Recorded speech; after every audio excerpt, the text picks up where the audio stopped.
Well, before we start our talk this morning, there's a little confusion in the program, which I'd like to call to your attention.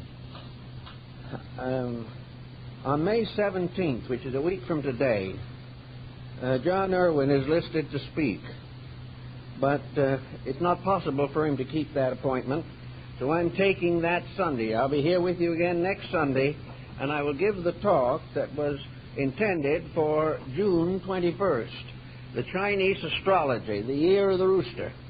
So that will be the subject for next Sunday, and John Irwin will be speaking on the date that I've given up in June. That makes it all very clear, I'm sure. In other words, we hope to see you next week.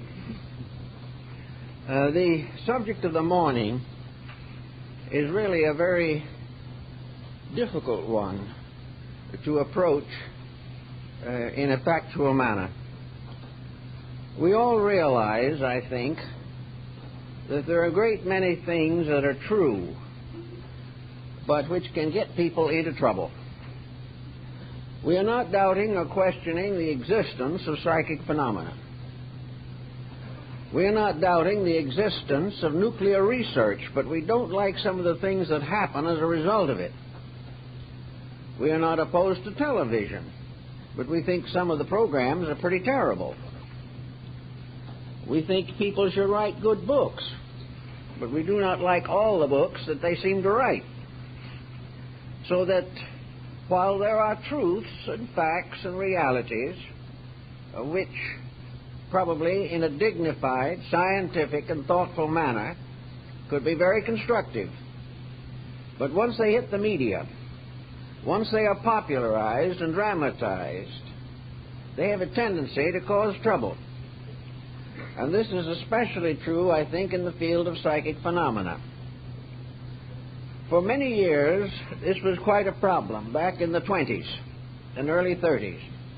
Then it faded away and was very seldom heard from until the last 4 or 5 years, when I suppose I have more requests to try to untangle people involved in psychic phenomena, more for such requests than all other types of requests that come to me. People are getting into trouble every day. They do not know what to do or how to do it. They are confused, bewildered, and many of them are sick. And this is largely due to a simple fact that Carl Jung pointed out a number of years ago, that the average human being cannot live in a healthy manner in the midst of a mystery. We cannot handle mystery. The moment the common, ordinary facts of life become confused, when we are confronted with situations that we cannot examine and cannot evaluate in terms of personal experience, we are in danger of a bad mental state of confusion. Psychic phenomena today is coming to us through an extensive literature, much of which is avowedly fictional. Some case histories are included. It is being presented and dramatized as a means of creating horror pictures, mystery pictures, and almost anything that will excite a jaded viewer. These types of presentations are not just entertainment. The individual is not able to distinguish clearly between what he sees and the facts of his own daily life. And in addition to this, we have a large group of dabblers in the subject, individuals who have very little solid foundation upon which to build. They lack the discrimination, they lack the information, and they simply lack a perspective on the subject of metaphysical phenomena. This being true, they are in trouble. And one of the most difficult problems to work with in this type of trouble is psychic phenomena. If the individual is exposed to some phenomenal incident or circumstance which is outside of the experience of his common living, he has a strong tendency to be demoralized. He becomes what might be termed an easy believer. His believing will go to almost any length if it is supported by a miracle. Now, miracles are not too common, but various degrees of psychic phenomena are relatively common. They occur almost every day. They are written up in various publications, and at this time some definitely distinguished scholars are working in this area. And one very strong point that has always been present in this area, and one that has basically probably been very beneficial, and that is that it was the beginning of the realization of survival of consciousness after death. Many persons who could not believe it under normal conditions accepted it when it was backed by psychic phenomena. If this phenomena is genuine, it helps to break down the materialistic barrier to the concept of life after death. Thomas Edison was converted to this concept, and at the time of his death was working to try to create a scientific device by means of which it would be possible to communicate with the dead. 2 world wars influenced this situation considerably. Sir Oliver Lodge, Arthur Conan Doyle, many others after World War I wrote on the subject of psychic phenomena, not only as parents and as concerned human beings, but to some measure as well-trained scientists. So the field has always been of great interest. Psychic phenomena is one of the oldest forms of religious belief. Spiritism, as it was originally called, is traceable in the background of practically every human culture. It goes back to the dawn of history and beyond. It has contributed to almost every form of cultural development. It has also rather consistently been on the ragged edge of being dangerous. Pythagoras admitted it, but warned against the development of it. This was true of a good many other scholars. We know that it is given a severe reprimand in the Old Testament, and it is considered in most cultures as a dangerous, mysterious thing. Now, why do we consider it dangerous, and why is it so mysterious? I think we have to divide psychic phenomena into 2 general classifications: genuine and fraudulent. Genuine psychic phenomena certainly exists, but nearly every form of psychic manifestation has been duplicated fraudulently. And for many years there were companies in this country that manufactured pseudo-psychic phenomena. They created instruments for slate writing. They were able to make a very substantial fabrication of trumpet speaking, levitation. All these things have been fraudulently produced. This has resulted in the realization that if people would believe or could believe the fraudulent phenomena, then those who are able to put on such an exhibition had new and greater influence in the lives of innocent individuals who believed they were in the presence of a genuine psychic mystery. So the field is burdened with this.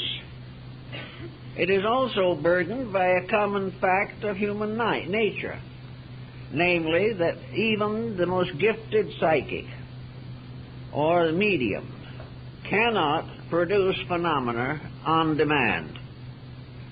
The individual cannot guarantee the appearance of genuine phenomena just simply because someone comes in and asks for it, or a group of people gather to see it.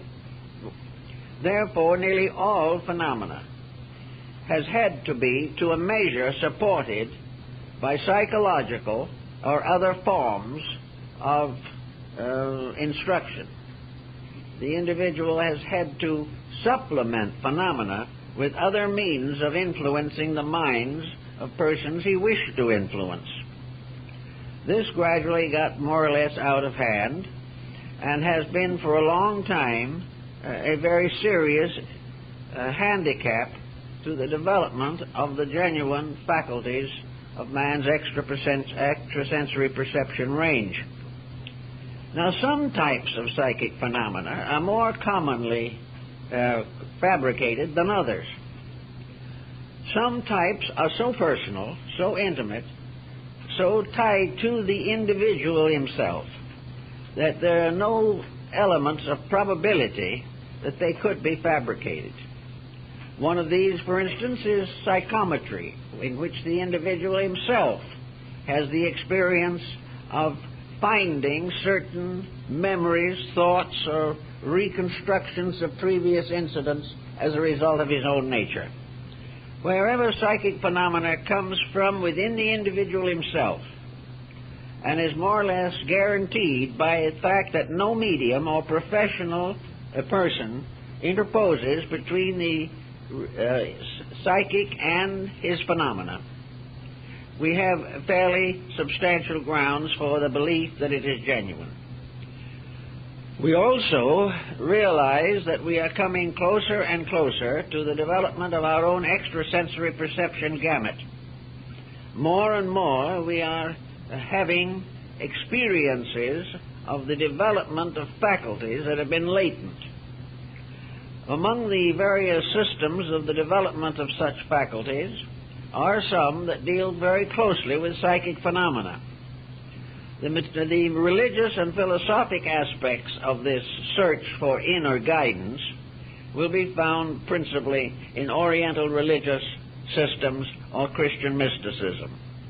The mystical experience is not inclined to create too much problem or does not contribute to most of the difficulties with which we are confronted.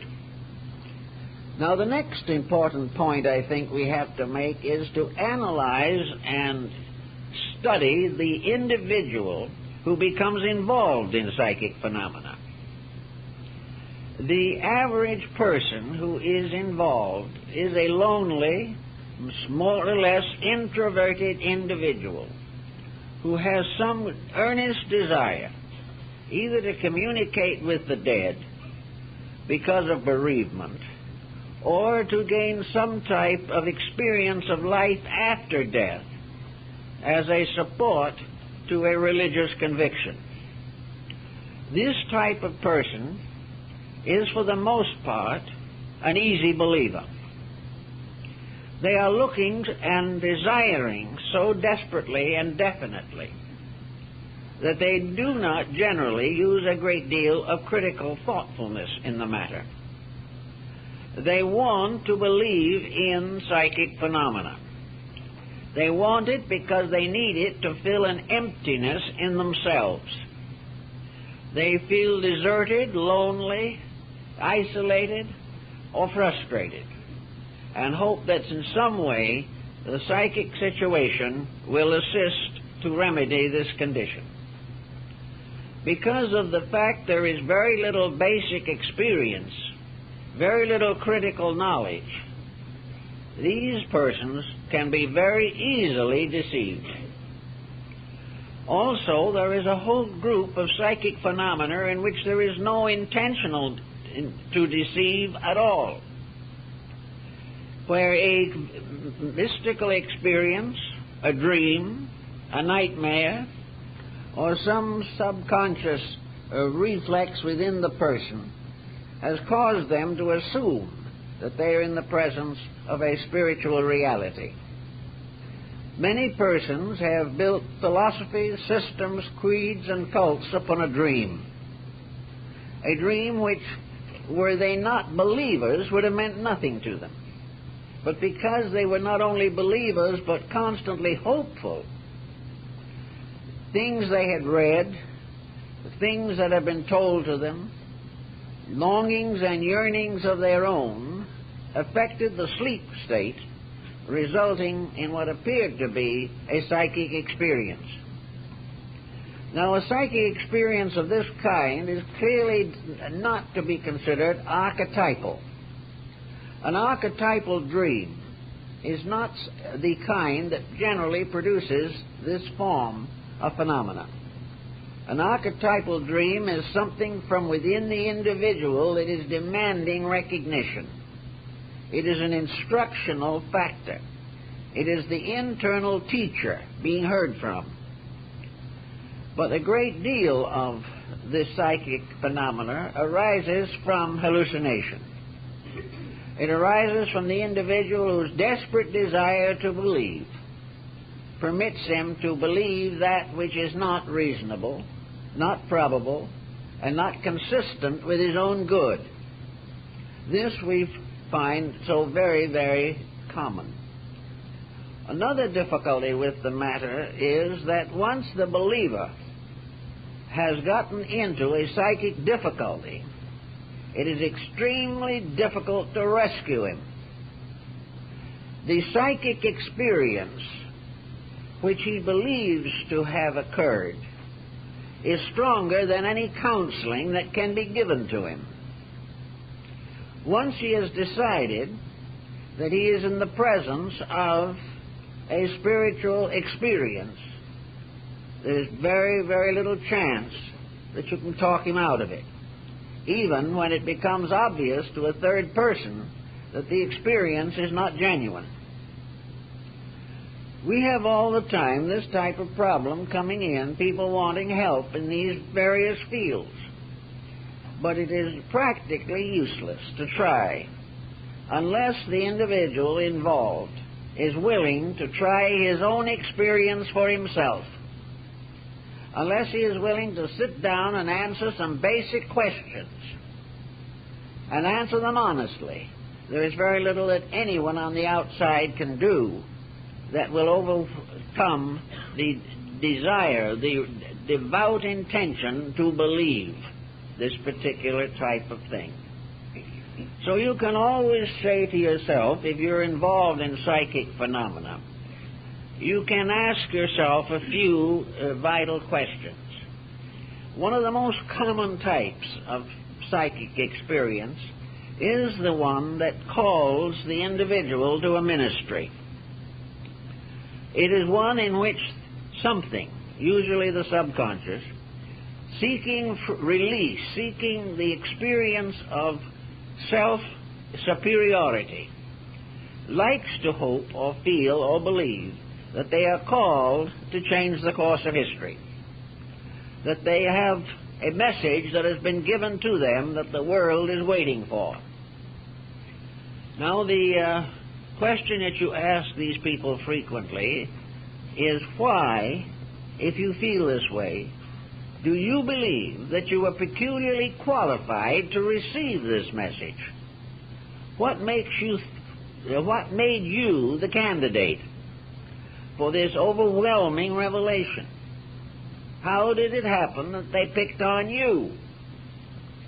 And now, normally the individual has no very good answer to that question. The most common answer is, I haven't the slightest idea.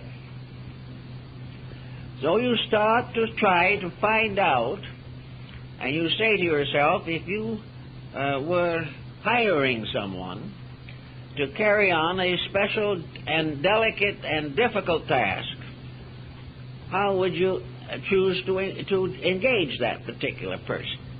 Well, you'd ask questions, you'd get a resume, you'd find out what they'd done. You'd try to locate something in them by which they were peculiarly fitted to do the thing that you needed done. Well, we may assume that some powers on the other side of life, selecting a candidate for a delicate job, would also explore into the capacities of that person. They would choose someone who could do the work, who had a background for it, who was well integrated personally, and could carry this responsibility with dignity, whose integrity was so great they would not exploit or commercialize it, and would not be led astray by various temptations involved in this type of labor. But you ask the person these questions, and you seldom, if ever, get a decent answer. The thing is, they just don't know. They believe that they have been chosen, but they do not know why. And when an individual has this particular problem, a very interesting thing comes along. I've had many people come to me and say, I have been selected for a very important work. Well, so what is it? I don't know. I have had a message. I can't read it. Perhaps you can tell me what I'm supposed to be doing. Now, it's difficult to imagine that a person would receive some kind of a serious job and not know why or how or what to do after they had it. And gradually it becomes more or less evident that the situation is bound to wishful thinking, a desperate desire to find some outlet, some way of attaining a kind of distinction in society. There are many types of this problem that come along as the days pass, and one of the other important factors we all have to bear in mind is that the person interested in this type of phenomena, usually at some time along the way, comes under the influence of group activities.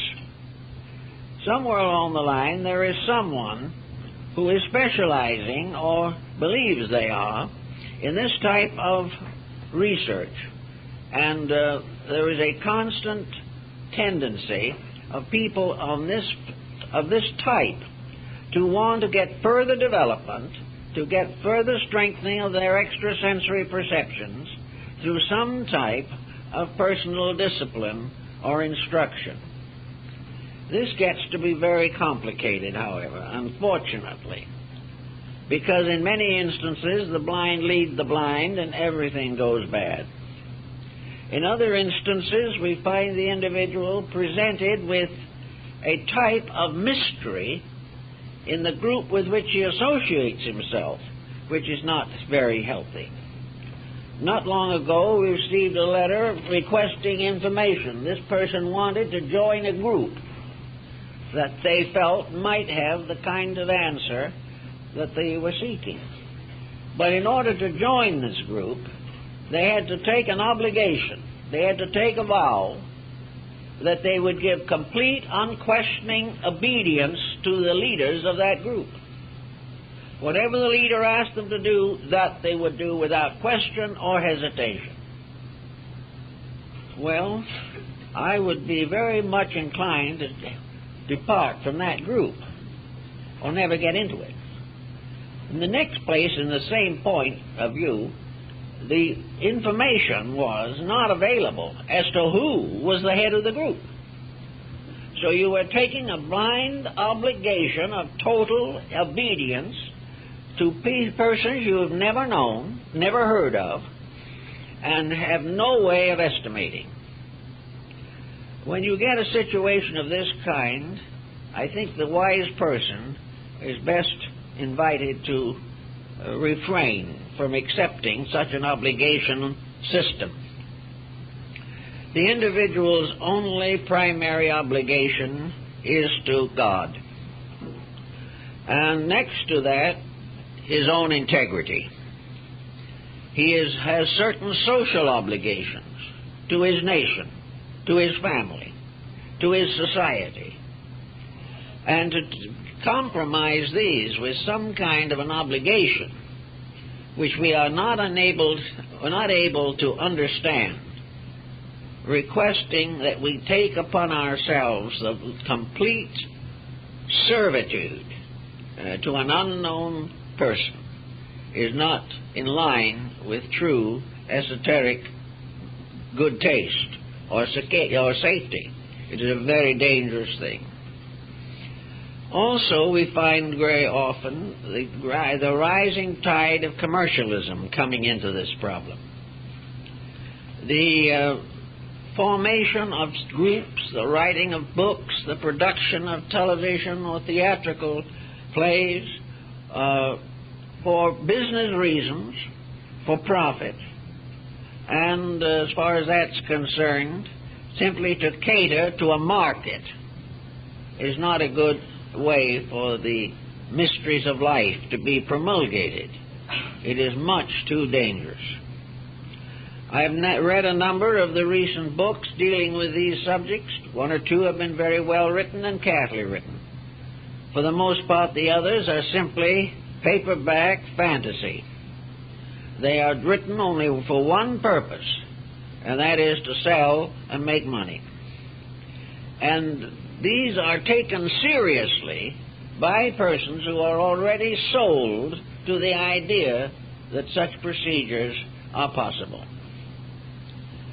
If a person is interested in becoming a member of some mystically oriented organization, it is up to them, for their own security and safety, to make a thorough investigation of the background and foreground of such a group. It is very unwise to join something which the beginnings of which are unknown, the purposes of which are indefinite, and the future of which is uncertain. Therefore, for all general purposes, we give the same general recommendation that we give in connection with reading or study or anything of that nature. It is important that the things you believe have stood the test of time. It is essential that you associate with an organization or group which has stood for principles and the history and development of which is available to the public as common knowledge. They're an organization that has had a long and distinguished history and has not been in trouble and has never commercialized unreasonably any part of its tradition. It gives you a certain sense of confidence. And more still, if it is rooted and founded in one of the great world systems of spiritual revelation, it is very much more likely to be legitimate. If, therefore, its background is reasonable, it makes no pretensions or claims, it promises nothing except the opportunity to study, to grow, and to develop normally, this type of organization can be approached with greater safety and greater sense of security and probability. But wherever we get into the weird and the wonderful, we are apt to be in trouble. It's just not the best way to do this type of thing. Another point that I think is very important is authority. When a special revelation comes along, who is responsible for it? Nearly always, you have one of two choices. Either that the system has been developed by an individual who takes full responsibility for it, and who has probably based it upon older source material, which he is willing to discuss, describe, and state. It is also probable that he can prove reasonably to the average person that his ideas have common sense, practical value, and do not stimulate unreasonable emotions or attitudes. This type of person is comparatively safe, as Confucius pointed out, and many of the older ones. Confucius said, when you have an idea, don't quote yourself. He said, it is much better for you to find an appropriate quotation among the sages, those who have been wise and learned and helpful to mankind. If you wish to make a statement, always back it up by some legitimate person who has proven in daily life that they knew more than the average, and that this knowledge has endured and been supported and substantiated by centuries of application, then you're reasonably safe. But be extremely cautious with books that are written by unknown beings, persons from other planets, or persons that have no relationship to common life. Be very cautious of accepting an authority that you cannot check. And if the time comes and you want to know where the message comes from, and you are given some very fantastic explanation that you can never verify, then it seems that you should approach with caution. Out of the same sequence as this comes the problem of what happens when we begin to try to accept these different things. Supposing, good-naturedly, consecratedly, and with faith and solid belief, we follow one of these systems. We go in and we listen to the way they tell us it should be done. They have a development program. They have ways of helping you to become wiser. They also may toss in a few promises of advanced finances and real estate. So, believing in them and taking the disciplines, doctrines, exercises, meditations, and so forth which they recommend, what happens? Are you able to retain your common sense well enough to watch the results of these things upon your own personal life? Do you find at the end of 6 months or a year that you are really a better person, that you have grown, that your family life is closer, that you understand your children better, that you are a better citizen, that you are inspired to genuine self-improvement through self-discipline and the control of negative habits and attitudes? Are you growing? Or are you simply being filled with a mass of abstract thought which you cannot apply to anything, or have never thought of trying to apply? Are you growing, or are you simply remembering a group of material factors which may or may not ever prove to be true? If at the end of a few months of this special discipline you're beginning to feel miserable, your appetite gets bad, your sleep is disturbed, you are seeing things that are not there, and you are more or less involved in strange feelings, experiences, that you have very strange dreams, that you develop certain factors or attitudes which appear to be semi-clairvoyant, but have very little utility in them. It's like the individual who was able to study the other planes of nature by extrasensory perception, but was unable to find a lost cufflink in his own bureau drawer. He worked on it hard, but it was much easier to see things that weren't there than find something that was lost here. So we have to think about this. Most of the people who come in trouble are troubled by the consequences of the methods that they have been given for self-development purposes. One of the most common of these causes, of course, is that they have been given the impression that these exercises or this membership or this allotment is going to make it unnecessary for them to become basically better people. It is going to be done with a formula.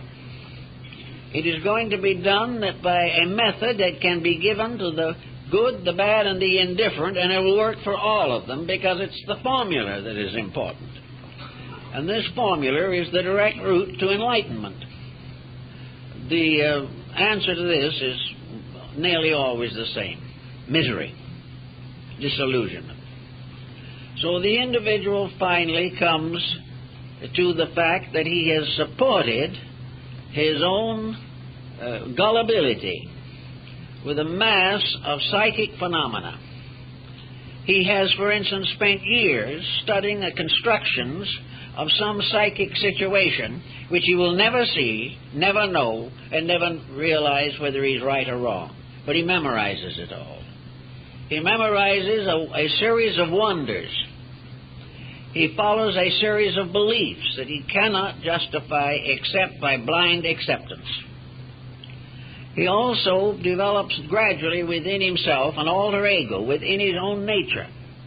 There gradually arises within him a kind of psychic delusion that all these things are important. The things that are told to him on the outside come back out of him from the inside and begin to support what is actually nothing but a conceit of his own.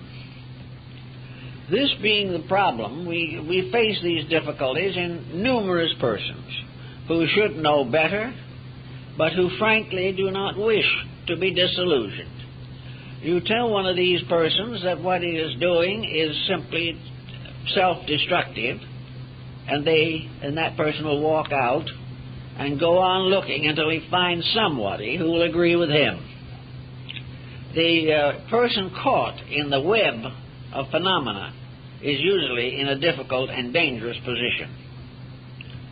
Now, there are systems by which nearly everything that is important can be gradually known by thoughtful persons. Almost everything that is taught by secret orders that is legitimate can be learned without membership, because these thoughts, these ideals, these principles are available in the basic texts of the original revelations. If you want to understand Hinduism, Buddhism, Zen, if you want to study the Kabbalah, if you want to know more about the Greek mysteries, if you wish to understand the astrology of the Chaldeans or Babylonians, you do not have to join anything to do it. The only thing you have to do is find a competent basic text by one of the originators of the idea. And you know the great names that are associated with nearly every branch of knowledge. And these great names, as founders, have survived with dignity the test of ages. And you are not likely to get into trouble. You may not agree with them. You don't have to follow them. But if you want to follow a certain line of thought, it is best to follow those who have been best at it and have done the most to develop this particular field of action. Now, it's a very difficult thing in many instances to determine the difference between psychic phenomena and psychological phenomena. This is something that has confounded the ages. And even today, experts have not entirely smoothed out this mystery or this strange parallelism of phenomena. A psychic phenomena can be largely reproduced psychologically. It is, however, not likely that such a psychological procedure will have physical equivalence. But this is not necessarily true. It is quite possible for the psychic energies of the individual, when strongly developed and specialized, can result in physical phenomena. Examples of this, of course, are table levitations and things of this nature, in which a physical factor is present. The average medium assumes that this physical factor represents another being, an entity from the other side of the veil. That it's another being that produces the phenomena. Actually, there is no reason to question that it can be produced by the individual who is there at the time, by the use and specialization of the psychic energies within himself. It is perfectly possible for a pressure of energy from the invisible part of the person can be precipitated to produce at least a minor physical symptomology or symbolism. So psychological phenomena can include some physical manifestations that have generally been regarded as conclusive of the presence of another being. The psychological phases of phenomena are mostly in the form of internal experiences of one kind or another. They include possessional and obsessional circumstances. Most cases of psychic possession or obsession are psychological. They are not due to the actual presence of another being, but they are due to conditions within the individual himself which have produced a kind of psychic demonology in his own nature. He is presented not with another entity, but with the negative entity of his own personality. The demon in him is the source of his obsession in most instances. Also, we find that dreams, revelations of all kinds, prophetic utterances, oracular demonstrations, all of these things can be psychological. The worst phase of the psychological situation is autohypnosis. The person who has closed their mind to common sense, who has refused constantly to accept realities, but who wishes to live in a world of self-delusion, can gradually defend this position until he is practically impregnable. Nothing can do any further good to that person unless perhaps a very terrible emergency arises. Under this form of self-delusion, you can have all kinds of optical phenomena, as in the case of hypnosis. Under hypnosis, a person can definitely see things that are not there, and can also be deprived of seeing things that are there. Under auto-hypnosis, fantasy may be mingled with reality into a hopeless confusion, so that it is quite conceivable that almost anything you wish to believe, whether it's the presence of superior beings, angels, or deities, can be reproduced psychologically by the intensity of your own belief. It can actually become visual because of the intensity of psychological believing. Unfortunately, of course, anything that originates within yourself, no matter how glamorous it may be in the form of phenomena, cannot go beyond whatever you are. You receive a message saying that in the due course of time, a secret unknown to anyone else is going to be given to you. Well, the secret is never given. Why? Because it would require something to come out of you that isn't there. The secret cannot be communicated because you do not know it in the first place. Therefore, some entity or being that you have fabricated cannot give it to you. I know a number of practical cases of this, in which a person under a belief fixation have given entire life waiting for the revelation of that great and secret message. It never came, because the person himself could not fabricate more than his own consciousness possessed. This means of the futility of most forms of revelation. The only way in which a genuine revelation can come is through a deep and abiding integrity, and through a full or at least reasonable understanding of the processes of human growth.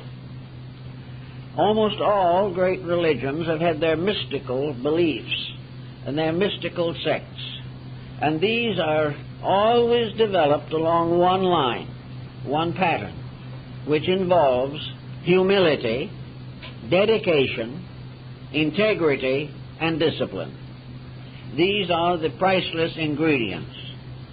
The discipline is not primarily to be given to you by someone else, unless, as in the case of a small child, discipline is necessary because the person is not yet able to discipline themselves. But if this discipline is given, it is supported by a solid foundation of known facts. The reasons for it are clearly given. The authority for it is clearly revealed. And the individual is not in the presence of anything mysterious and strange or unreasonable. But disciplines and the gentle art of growing are the keys to spiritual integrity. A life of service is far more important than a life dedicated to self-development per se. The individual who is studying in order to be better themselves very often gets into trouble. The reason why we should study is because we want to be more useful to the common good. We wish to live better lives. It is not that we wish to be superior to others, but that we wish to be suitable to the needs of others in their various walks of life and their various degrees of personal unfoldment. The problems of communities involved in this type of activity, this type of problem is very, very much in evidence. A community of spiritually oriented people is in the same dilemma that the world is in today, for the reason that every nation believes it is right and cannot get along with anyone else. Most of these groups of persons either have to be dominated by an individual whose knowledge may not be adequate, or else the gradually competition comes in. The individual is no longer satisfied. He must either finally agree with the others or depart. And if the others were doing a job good enough to agree with, it might be different, but this is not always the case. So for the most part, the person grows best by staying in the world, meeting the problems of the day with integrity, and recognizing that the problems and responsibilities of life are the great initiators into the mystery of the Holy Spirit. That there is no other way in which it can be done successfully. So we have tried to work out, in one way or another, suggestions and recommendations for persons who are out of their depth in what might be termed spiritual growth. It's not because they're growing too fast or have grown too rapidly. It's the fact that they are confused where they are. And instead of finding the things they are doing are bringing them this enlightenment, they come out at the end of 5, 10, 20 years of dedicated devotion, no wiser than they were before. If their dedication was sincere, they may do well and grow even if the instruction is wrong. Because it is not the instruction, it is the dedication and the integrity that constitute the source of growth. You may follow a doctrine that cannot be proven, and you can grow from it, simply because you make changes in yourself that take care of the problem. You become more dedicated, more devout, more sincere. And through unselfish dedication to an idea, even though the idea may not be completely correct, there is a definite growth to the person.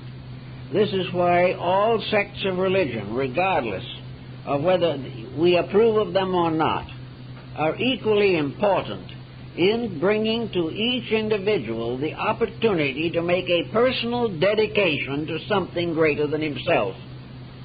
This is the important thing. But it is one thing to be dedicated to a great pattern of things, and quite another to be dedicated to something that is ephemeral, has no essential substance, and is backed only by a weight of words rather than a weight of deeds. So we try to work out some kind of a solution to these particular problems.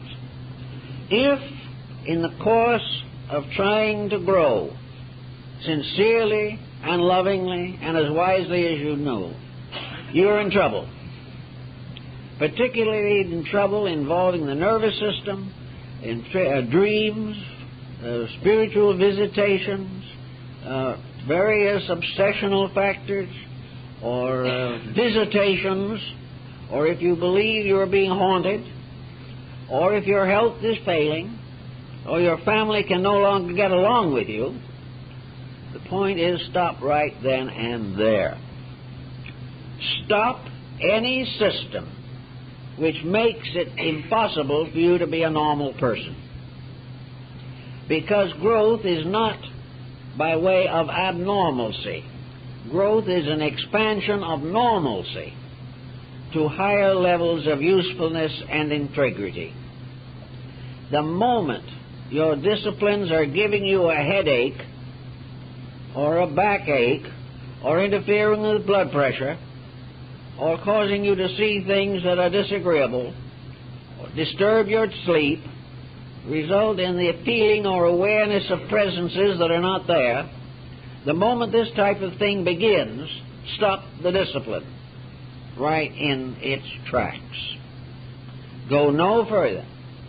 And if you are the member of a group, then the thing for you to do is go directly to the leader of that group and tell them what the trouble is and what they say you should do about it. In most cases, people who have come to me have tried this, and the group leader has not been able to help them. Because actually, the leader is not really much better informed than his followers. He doesn't know what to do when development exercises cause trouble. Development exercises, in general, are an effort to make spiritual growth a scientific process. In certain areas, as in the higher phases of Raja Yoga and things of this nature, advanced stages of Zen, there are many very important scientific factors involved. But nobody gets to that point until he is well qualified to accept these revelations without self-delusion. It takes anywhere from 5 to 20 years of patient self-improvement to prepare the individual for some very advanced type of instruction. The whole system has to be built up. Every part of life has to be brought into coordination. For whatever the weaknesses are, they are the things that will get you into trouble. A most common weakness is gullibility. And against that there is no defense except common sense. So if you are being instructed, try to find out how this instruction is being given and what the instruction is. And if it does not work, stop it. If any unpleasant symptoms arise, stop it.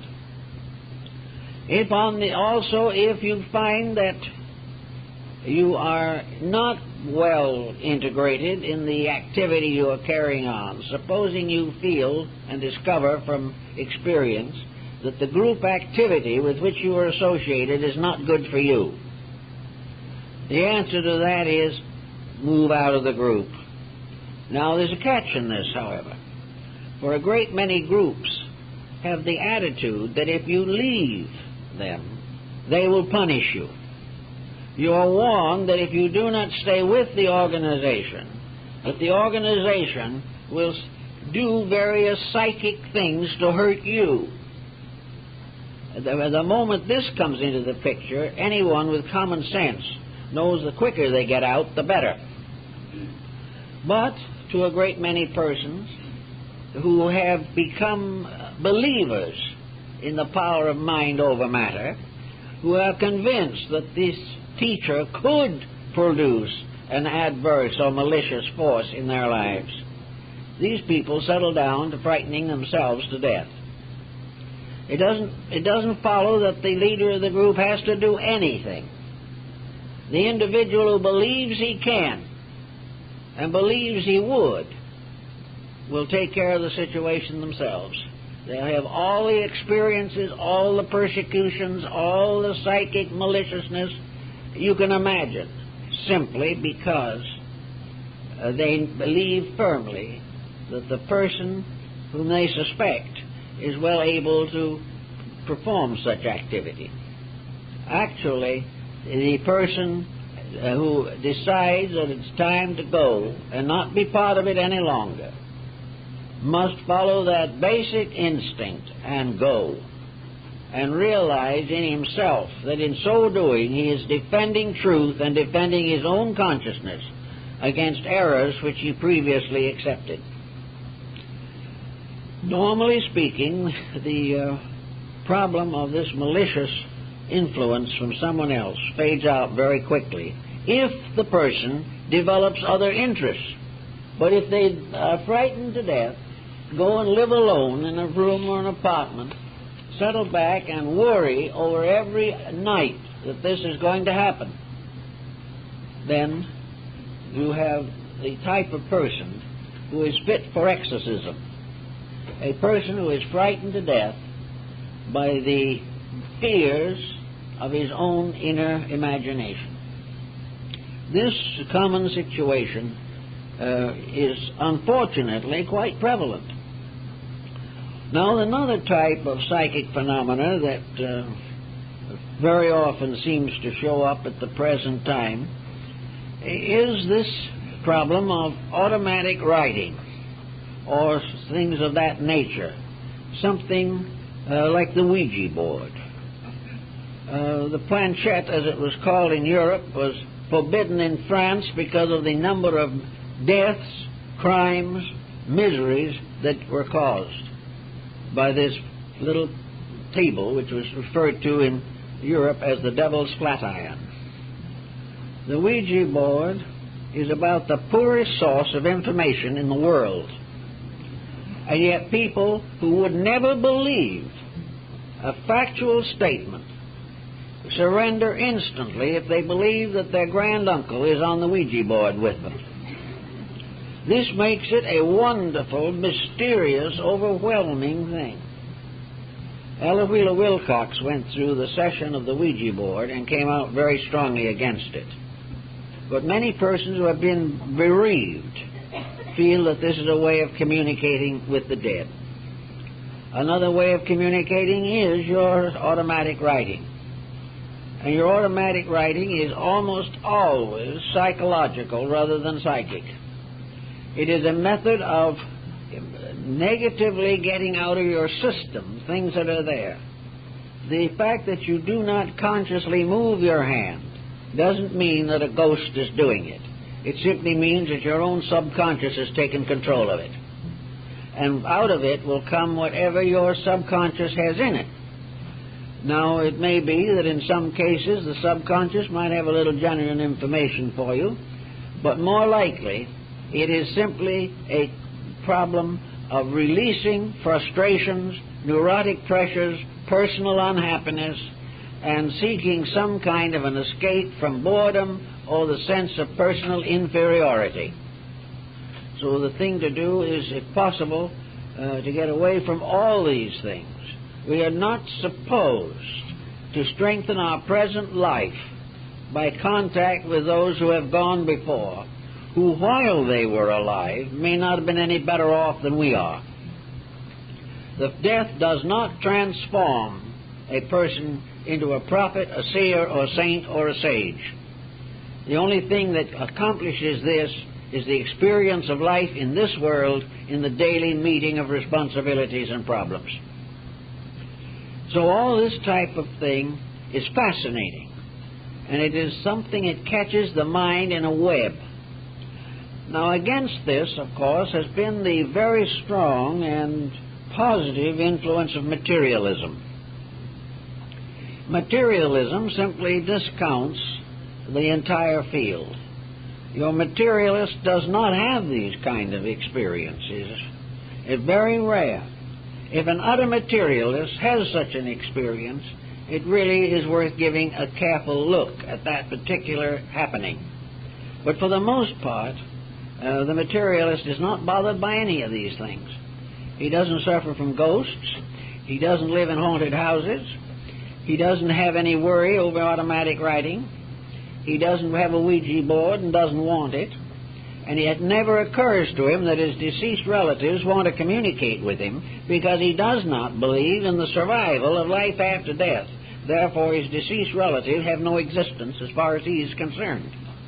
As a result is very little psychic involvement.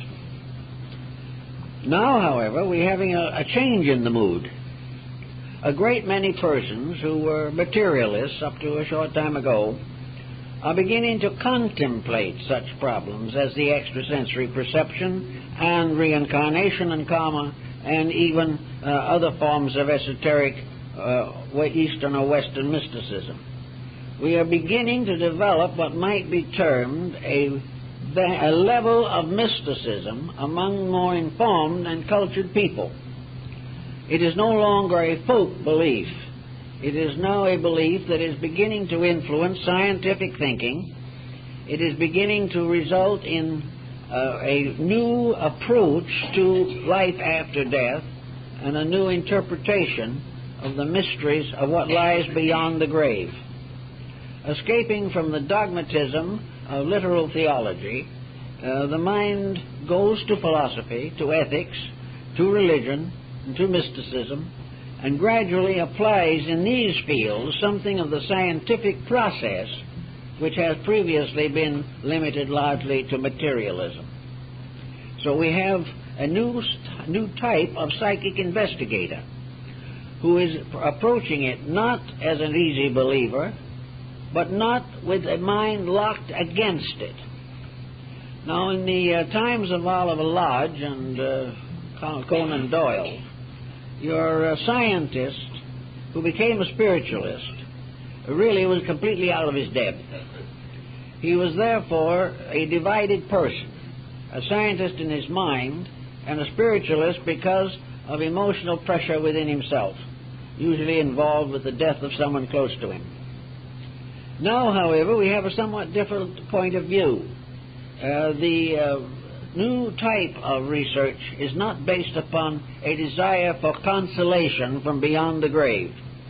It is now an effort to expand the dimensions of life, to discover, if possible, what is happening in the psychic, soul, and spirit realms of human existence, to find out the causal world, the world from which things descend into visibility. Now, and not too long ago, anything in that invisible world, if it existed at all, was frightening. Demons were invisible to the average person, but they were part of the inhabitants of this world of Dante's Inferno. We were afraid of the dark. We were afraid of that type of darkness which is called the unknown. We were afraid that outside of the range of our own physical limitations was a realm of values so immense, so incredible, and so complicated that the human mind could not cope with it. So it was best to leave the curtain down and not attempt to be faced with more than would be possible to the average person's comprehension. Now, however, the tendency is to look in that direction, to see if we can release the mind from the prison of materiality, if we can escape from this dismal procedure of assuming that life simply is a transitory thing and that we are all surrounded by a collective and individual oblivion. This type of thing seems to be supported by a considerable amount of science. Scientists begin to recognize that there are various threads that they are following, all gradually lead to something which they cannot see and which as yet they have been unable to estimate. But it's certain that gradually estimation of these factors will come, and we will have a broadening of our background as far as spiritual realities are concerned. No one can really live a good life who does not believe in immortality. does not believe in the reality of a deity, does not really believe in ethics and integrities. All of the great religions of the world have given us this priceless heritage of the realization that existence is a divine purpose, that the individual and everything that lives exists for a purpose, that we cannot, under any conditions, survive as sincere, civilized beings unless we give more thought to where we came from, a little more attention to where we are, and a great deal of very sober reasoning as to where we go from here. We cannot live without perspective. Religion and philosophy give us perspective. Science gives us instruments, by means of which we can organize our various thoughts and censor them and save ourselves from a mass of hallucinational material. So in psychic phenomena, more and more universities are becoming interested. Professorships are being set up to study the problem, and the sensitivities of individuals in telepathy and things of this nature are being studied and classified. We are on the verge of discovering a new level of human existence. When that level comes to us, however, it's going to be natural. It is not going to be something that frightens us to death. We are not going to lift the curtain and find chaos on the other side, nor are we going to find this other side filled with evil spirits or the souls of a destructive dead.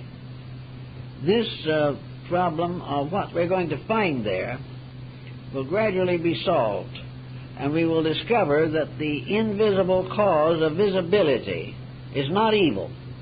It is not something terrifying. It is not nothing but punishment.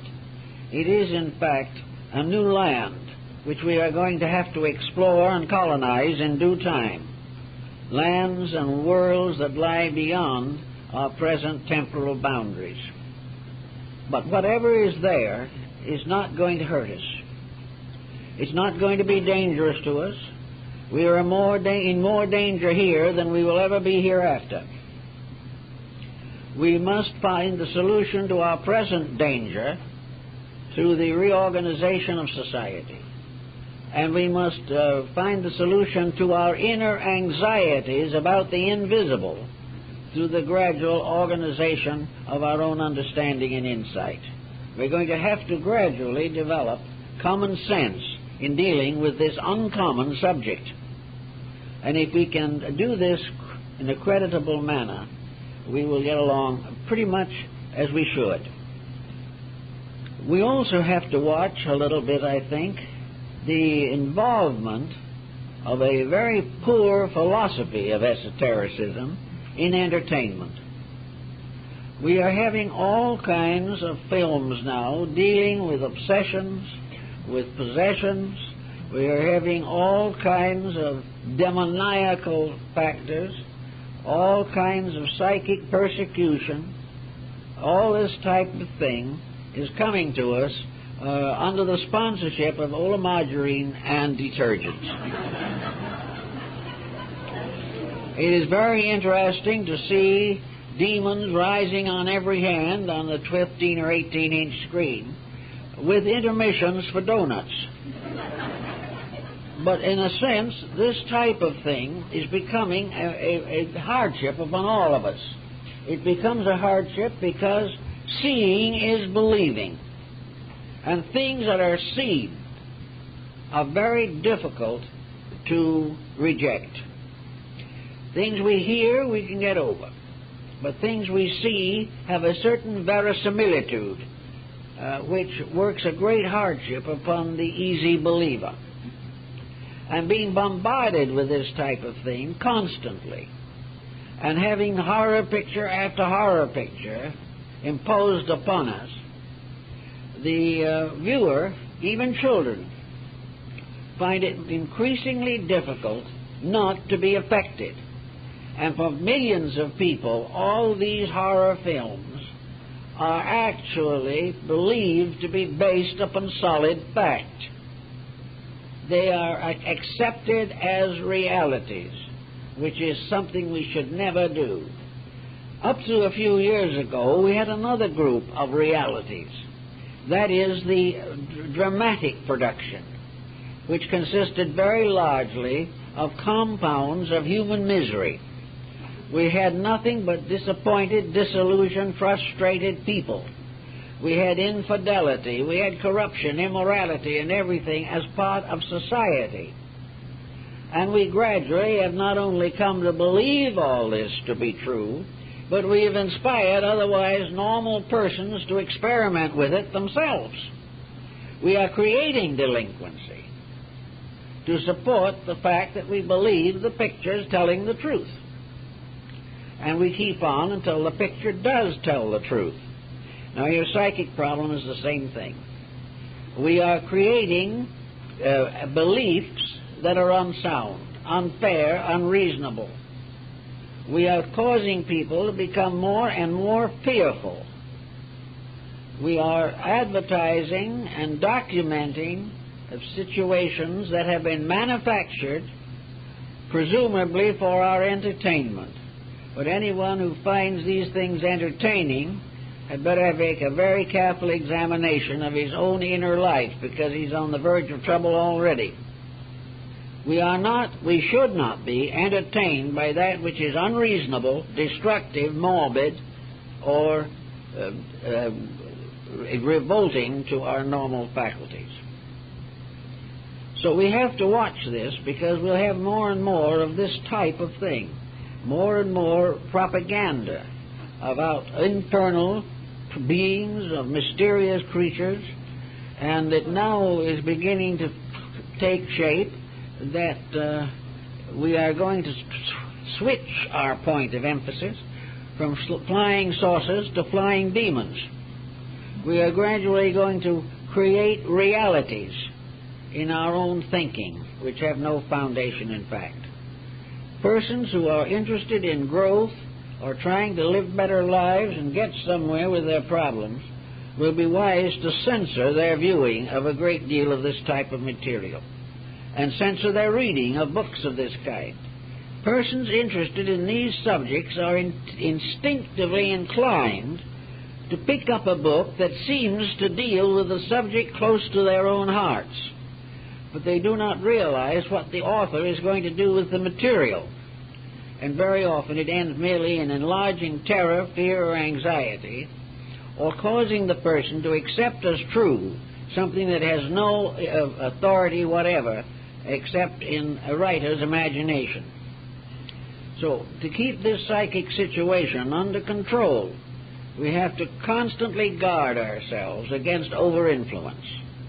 Over-influence is one of the most common problems we have.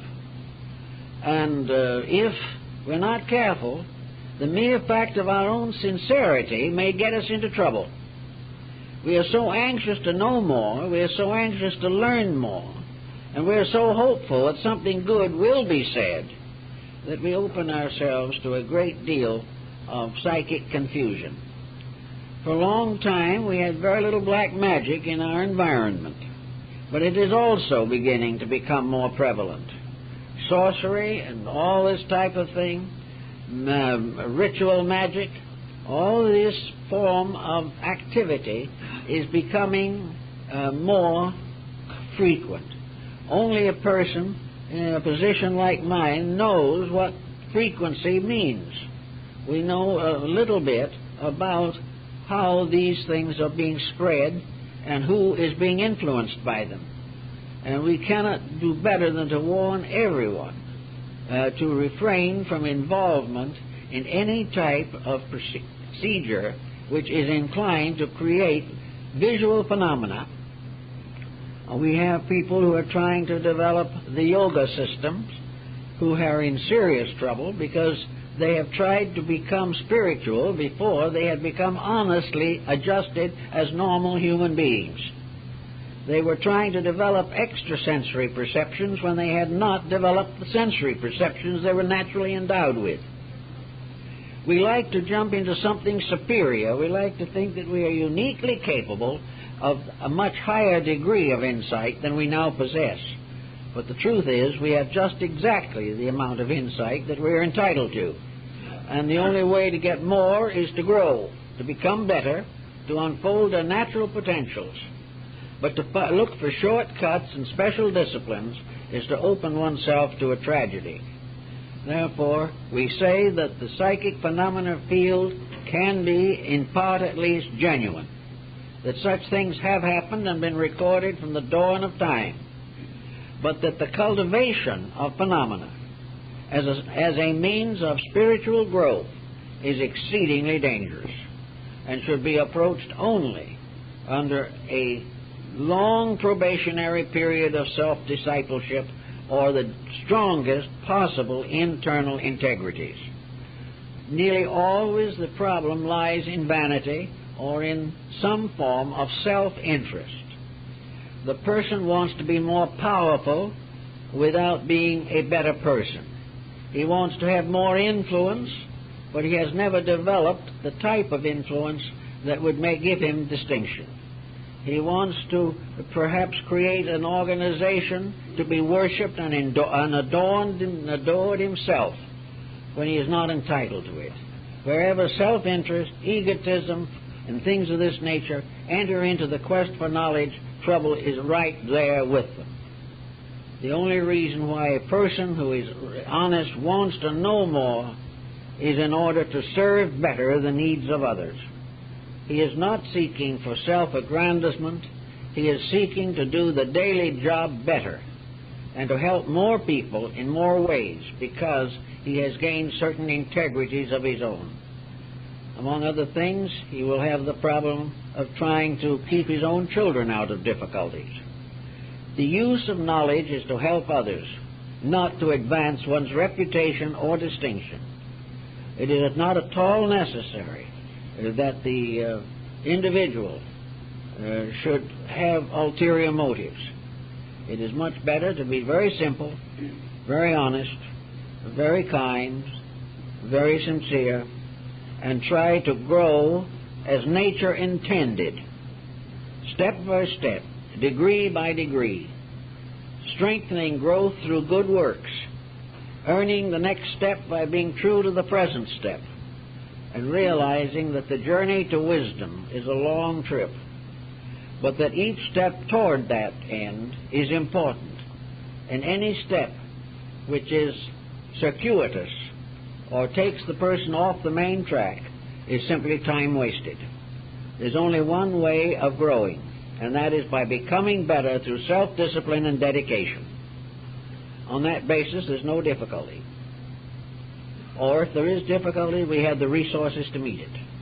But when we begin to get extravagant notions, then we're already on the way to disillusionment, disappointment, and very possibly sickness and disorientation.